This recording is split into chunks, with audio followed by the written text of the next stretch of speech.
So you decide you're going to have bread and eggs for breakfast, and then you go to the supermarket just down the road, but then there's no bread. And you check the second supermarket, still you can't find bread. And then you go to the third one, and they tell you, oh, sir, they don't bring bread on Sundays. So you go back home, and you're thinking, what will I have for breakfast? Well, in the corner you have yam, you have potato, you have flour you can use to make pancake, you have plantain, and of course you can choose to leave home without breakfast and grab a bite in one of the fast food. Now you have just created at least 4 other alternatives aside bread and eggs. And that is how a decision should be made. So if you don't get bread and eggs, you can have yam and eggs, you can have plantain and eggs, have potato and eggs, you can have pancake and eggs, and you can also buy something from a fast food sandwich or something and have for breakfast. Now, many people just make a decision with only one option, and that is not good enough because you've not explored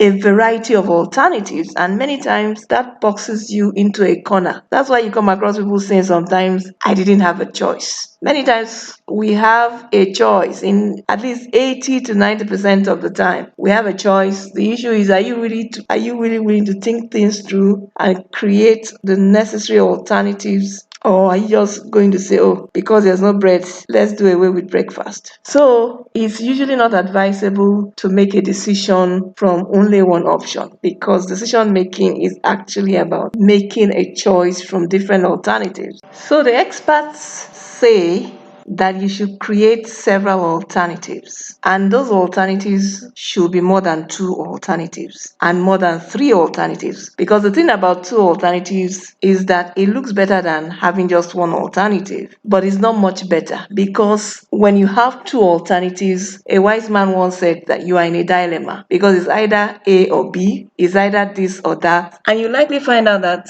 even though A and B look different, they are not much different. Sometimes it's just a question of a greater evil and a lesser evil, or choosing between the devil and a deep blue sea. It's usually not advisable to just create 2 alternatives. Now, what is more advisable is at least 3, 4, 5 alternatives from which you can now begin to eliminate and come down eventually to your decision. So as you step out this week, do endeavor to create alternatives for even the minutest things you are going to decide on. Do have a nice day.